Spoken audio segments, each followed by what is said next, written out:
Okay, if you want to hit your goals this coming month, I want you to use this formula. So be ready to grab a piece of paper, write it down, save this for later. You're going to want to really sit with this one, okay?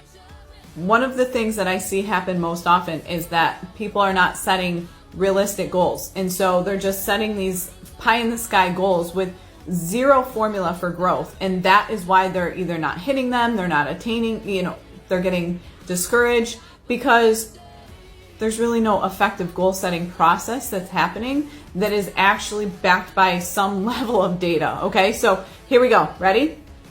Here's your formula. You're going to start with a verb. So whatever you're trying to do, increase, grow, reduce, whatever it is, from X to Y by or on or before, you could use, and then put a date.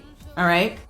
So you could use, if you're using TikTok as an example, you want to increase, there's your verb, increase followers from where are you at right now, whatever it is, 700 to 1,000 by or on or before September 30th, 2022.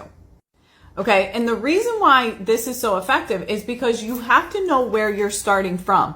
What I find happens most often is most people just set a goal of where they're trying to go, but they're not taking into consideration where they're starting from. And so a lot of times there's a massive gap in between them, and it's almost physically impossible to fill that gap in the amount of time you're trying to obtain it, okay? And this is what is hindering your growth, is because it's not physically possible.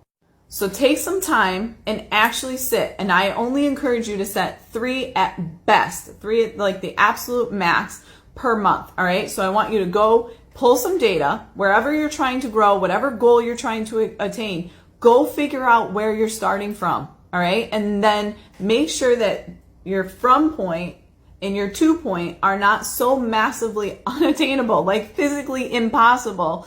And then sit with it and then put the action plan in place to actually attain it and get there, right? So that's the other thing. That's part 2. So follow for part 2. We're going to talk about actually breaking that goal down into an action plan.